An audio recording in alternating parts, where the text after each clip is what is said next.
वाराणसी की धरती पर 12वीं के एक छात्र हेमंत पटेल को उसके विद्यालय के परिसर में, जहां का वो छात्र था, वहीं के विद्यालय के संचालक अपनी लाइसेंसी रिवॉल्वर से दिन दहाड़े कनपटी पर गोली लगाकर उसकी हत्या कर देते।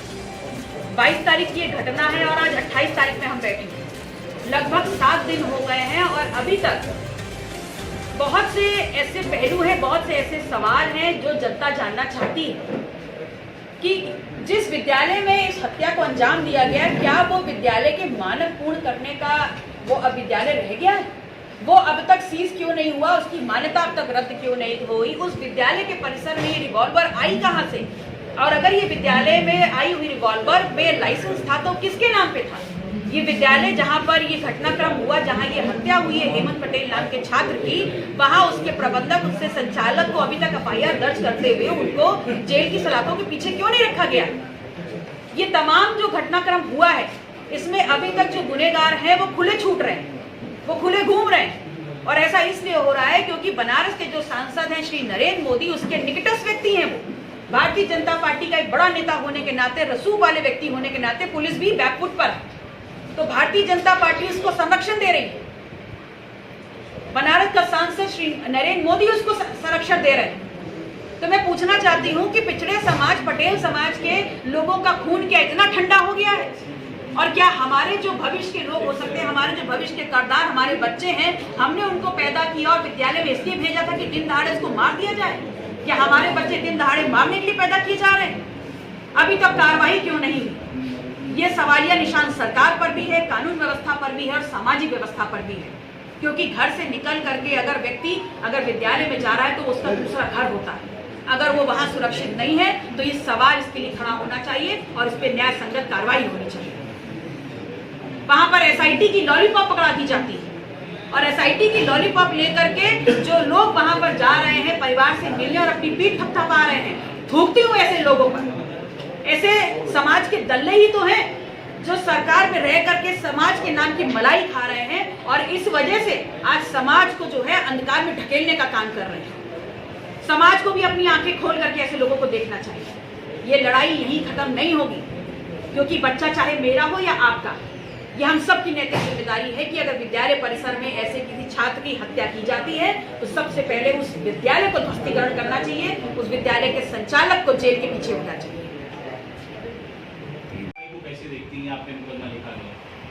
देखिए, बनारस की धरती पर हम परसों थे और वहां पर दिन दहाड़े एक विद्यालय में, उसी विद्यालय के छात्र को, उसी विद्यालय के संचालक एक लाइसेंसी रिवॉल्वर से दिन दहाड़े गोली मारकर उसकी हत्या कर देते। 22 तारीख की एक घटना है और आज हम 28 तारीख में बैठे हैं। अभी तक वो विद्यालय, जहां अब विद्यालय होने के मानक ही पूर्ण नहीं होते, जहां पर दिन दहाड़े उसी के छात्र की हत्या हो जाती है, वो विद्यालय आज भी सुचारू रूप से संचालित हो रहा है। तो हमारा सवाल ये है कि अब तक वो विद्यालय धराशायी क्यों नहीं हुआ? अब तक उस विद्यालय की मान्यता खत्म क्यों नहीं करी गई और उसको सीज क्यों नहीं करा गया? जिस विद्यालय में ये कांड होता है, उस विद्यालय का जो प्रबंधक है, अलग है, वो उस क्षेत्र के सांसद नरेंद्र मोदी का निकटस्थ है, उसको सत्ता का संरक्षण प्राप्त है। और क्या इसीलिए पुलिस अब बैकफुट पे खड़ी हुई है? हमारा प्रदर्शन इस बात को लेकर के था कि ओबीसी समाज के एक लड़के को, जो हमारे भविष्य का कर्णधार है, दिन दहाड़े गोली नहीं मारी जा सकती।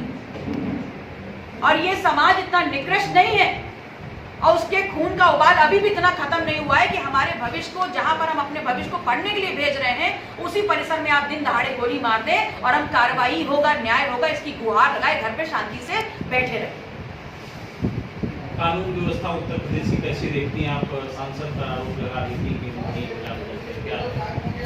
देखिए, निसंदेह जिस क्षेत्र में हुआ है उस क्षेत्र का सांसद श्री नरेंद्र मोदी के संरक्षण में वो व्यक्ति है। और अगर संरक्षण में वो व्यक्ति है तो वो ये कैसे भूल रहे हैं कि अहम सवाल है कि उनका जो दायित्व है वो बनारस की जनता के प्रति है।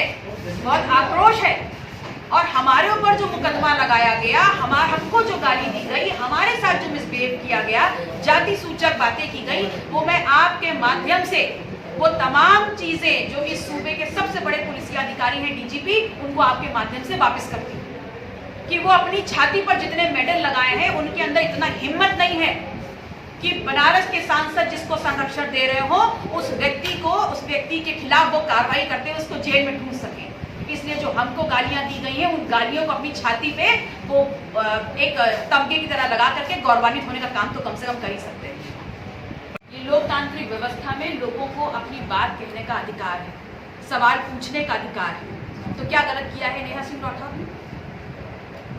राजनीति सुमन पर कल हमला हुआ, गाड़ियां आने स्टार्ट हुई, उसके बाद इस हमले को कैसे देखती हैं और करणी सेना ने इसका वो लिया है कि निसंदेह इस घटना पे बहुत चर्चा होनी चाहिए। ये वही राम जी सुमन जी हैं जो राज्यसभा जब चुनाव लड़ रहे थे तो उनके लिए हमने बात करी, हमने अपना वोट भी उनको दिया और उस दौरान तमाम जो लड़ाई हुई थी, विवाद हुआ था, आप सब उसके गवाह हैं। हमको संदिग्ध भी किया गया था, गद्दार भी कहा गया था।